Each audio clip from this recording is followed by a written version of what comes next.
La Asociación Ecuatoriana de Magistrados y Jueces rechazó el comunicado difundido por la Fiscalía General del Estado en referencia al caso de rebelión por el cual se investiga a la prefecta de Pichincha, Paola Pavón, al ex asambleísta Virgilio Hernández y a otras personas. Según indican, cualquier actuación que atente contra los principios de independencia y carrera judicial son producto de la práctica de intimidación en el pasado o tentativa de direccionamiento de las decisiones jurisdiccionales. La noticia requiere profundidad. En Notimundo están los protagonistas de la noticia. Así es, vamos a hablar de este tema precisamente con el doctor Paul Ocaña. Él es abogado de la Asociación Ecuatoriana de Magistrados y Jueces que ha emitido este pronunciamiento. Doctor Ocaña, bienvenido a Notimundo. Buenas noches. Muchas gracias. Muy buenas noches con todos ustedes, con los radioescuchas, y gracias por la invitación.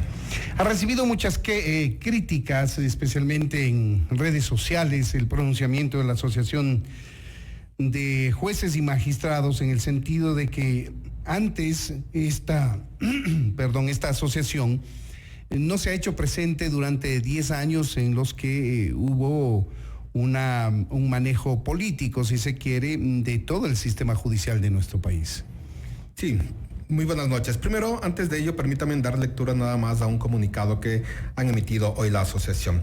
Y dice: el pronunciamiento de la AEMAG respecto de la resolución judicial dictada por la doctora Pavlova Guerra en el caso de la prefecta Paola Pavón, hecha el día de ayer por nuestro abogado doctor Paulo Ocaña Merino, no responde en lo absoluto a ninguna posición política partidaria y mucho menos descalificar la persona de la fiscal general como maliciosamente se pretende hacer en un video que circula en redes sociales. Esto como primera parte. Segundo, yo puedo rendir cuenta desde 3 meses atrás que soy el abogado que maneja los temas penales de la asociación. ¿Cuántos años de vida jurídica tiene la asociación? La asociación tiene más de 15 años de vida jurídica, y con ello yo puedo indicar en mi criterio que el por qué no han dado ninguna observación o no han emitido ningún comunicado, porque anteriormente, en la década pasada, los jueces se encontraban totalmente intimidados, limitados a hacer cualquier tipo de observación. Hoy es primera vez que hacemos este comunicado, y lo he guiado yo, lo he sugerido yo, porque la justicia debe ser independiente, más allá de que nos guste o que no nos guste las decisiones jurisdiccionales. Debemos toda la sociedad respetarlas, más aún Fiscalía, que es parte procesal en un proceso penal. Es decir, Fiscalía está por un lado, la defensa está por otro lado, y en función de los alegatos, de los acertos que emitan ellos, el juez es el que toma la decisión. Así es, pero aquí estaba en cuestión un pedido de la fiscal general que lleva el caso por el fuero que tiene la señora prefecta y arrastra a los otros 2 procesados en este mismo caso, en el sentido de que existieron indicios de responsabilidad y se pidió una prisión preventiva que fue aceptada inicialmente por el juez de turno, el juez del momento. Frente a ello, sobrevino unas medidas cautelares de la Comisión Interamericana de Derechos Humanos que sugerían la protección de la vida, la integridad de estas personas, y se tome en cuenta sus derechos políticos. En función de aquello, las personas que están en contra de esta decisión tomada por la jueza Pavlova Guerra de revocar la prisión preventiva y darle medidas sustitutivas a la misma, sienten que ha habido algún tipo de favoritismo. A ver, primero hay que hacer una precisión. El fuero de la señora Pavón no lleva a la fiscal general, sino al fiscal provincial. Primera precisión. Segundo, hay que indicar que en esta audiencia fue por reformulación de cargos. En principio estaba por rebelión bajo el inciso 4, donde la pena va de 7 a 10 años. Esta reformulación de cargo a la que indico yo hace referencia al mismo delito, pero el inciso 1, donde su sanción va de 5 a 7 años. Es decir, que los indicios o las evidencias que tenía Fiscalía en primer orden ya no los tenía, y por eso pide la reformulación. Ajá, así lo entendemos. Además de ello, se hizo por el principio de concentración, se hizo en esa la audiencia de revisión de medidas. tomando en cuenta que existe la posibilidad de estas medidas sustitutivas, no revocatoria como dice el comunicado. No se ha revocado la prisión preventiva. Existen medidas sustitutivas, es decir, que el proceso va a seguir, va a continuar por el tiempo que le resta, que entiendo están en el día 75 y son 120 días que debe durar la instrucción fiscal. En dicho tiempo que sobra, que resta, Fiscalía podrá presentar todas sus pruebas o todos sus indicios y evidencias que ameritan que existe el delito. Y por su parte, también la defensa hará sus elementos o presentará sus elementos de descargo para que allí, en una audiencia preparatoria de juicio, el juez que conoce la causa determine si son válidas para pasar a juicio o en su defecto el sobreseimiento. Es decir, que no ha terminado el proceso, no se ha indicado sobreseimiento para las personas ni tampoco se ha ratificado estado de inocencia. El proceso sigue aún. Ahora, otro de los argumentos que se expone alrededor del tema es el hecho de que porque este presunto delito se reprime con 5 a 7 años, no sería susceptible la sustitución de medidas cautelares. Así es. El artículo 536 del Código Orgánico Integral Penal indica eso, que no se otorgarán medidas sustitutivas cuando los delitos sean sancionados de más de 5 años, como en este caso de 5 a 7. Pero, valga decirlo, y no solo para este caso, sino para el resto de procesos, se puede establecer estas medidas sustitutivas siempre y cuando se argumenten la supremacía constitucional y el control de convencionalidad, donde ahí se radica el principio de necesidad de que una persona esté privada de libertad.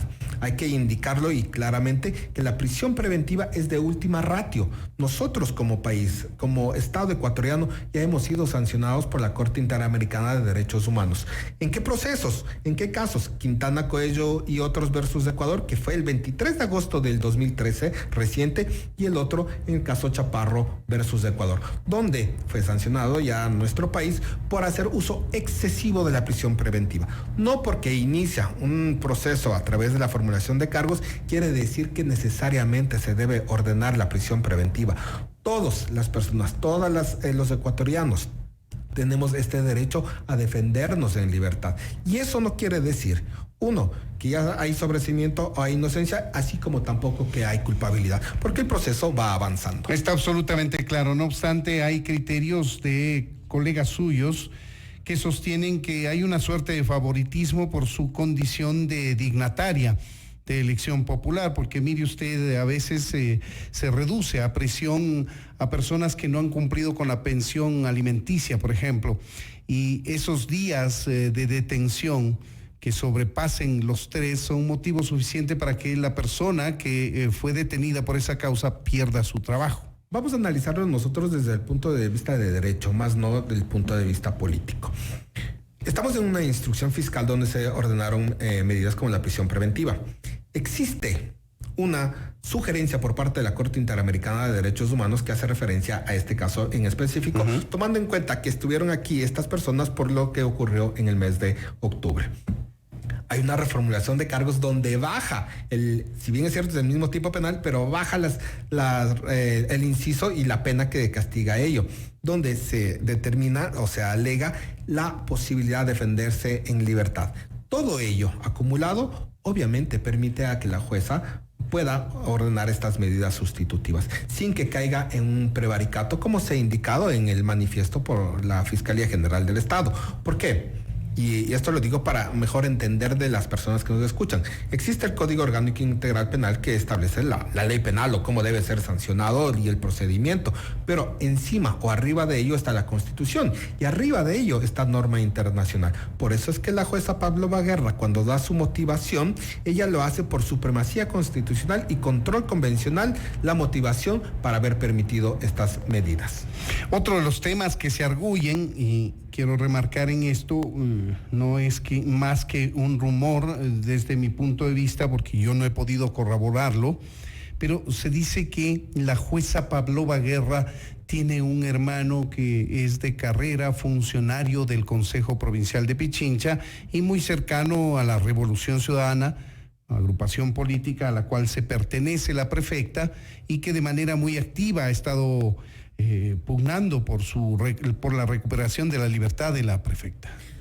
Hay que indicar aquí que todos los jueces son imparciales, porque si nosotros tuviéramos de este escenario, estaríamos en la posición de buscar a un juez que no tenga amigos y que no tenga familiares dentro de la revolución ciudadana. Y eso no va a operar y no puede ser en esa forma. Más aún cuando Pavlova Guerra tiene una carrera judicial de 40 años, en los cuales 30 años ha sido jueza. Pero ha tenido cuestionamientos también. Ha tenido cuestionamientos, por supuesto, como en todas las personas.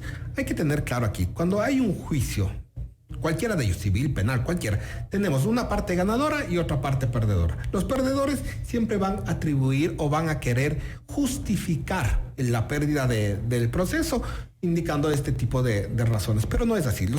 Todos los jueces son imparciales y para ello, con el principio de oralidad que ahora opera en nuestra legislación, se puede incluso escuchar los audios de las audiencias que se han llevado a cabo y la motivación. Con ello, si es que cualquier juez fuese cuestionado, van a tener una forma de hacer el análisis si es que falló o no falló con razón jurídica. Pero tiene un hermano en el Consejo Provincial, la jueza.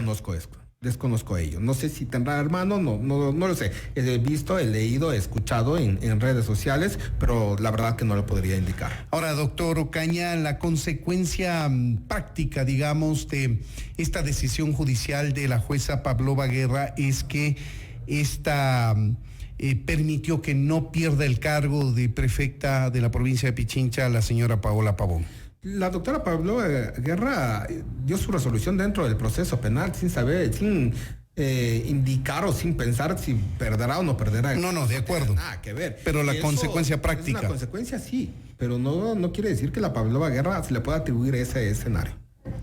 Pues bien, de aquí, ¿qué más vienen adelante, doctor Ocaña? Desde el punto de vista de la Asociación de Magistrados y Jueces a la que usted representa como abogado. Nosotros estaremos pendientes de que se pueda iniciar una acción penal, como ha indicado la Fiscalía bajo el tipo penal prevaricato, o que se pueda iniciar una acción administrativa en el Consejo de la Judicatura. En cualquiera de esos dos escenarios, la asociación va a defender y a respaldar a la doctora Pavlova Guerra. Ninguno de los dos hasta el momento se ha concretado. Ninguno de los dos. Y yo considero, y siendo muy práctico y conociendo la objetividad de la doctora Diana Salazar, con quien he tenido el gusto de litigar con ella y conozco que sabe materia penal y sé de su objetividad y ha dado muestras de ello, considero que no se van a presentar ninguna de las dos acciones. Pues bien, ahí tienen ustedes, amigos oyentes, son las expresiones del doctor Paul Ocaña. Él es abogado de la Asociación Ecuatoriana de Magistrados y Jueces, que ha emitido un pronunciamiento de respaldo a el fallo de la jueza Pavlova Guerra, que decidió sustituir la prisión preventiva de la prefecta de Pichincha, Paola Pavón, por otras como portar el grillete, y eso en la práctica hizo que Paola Pavón no pierda el cargo de prefecta de Pichincha, que estaba en riesgo. Doctor Ocaña, muchas gracias por habernos atendido. A ustedes, muchas gracias. Esto es Notimundo, amigos, siempre bien informados.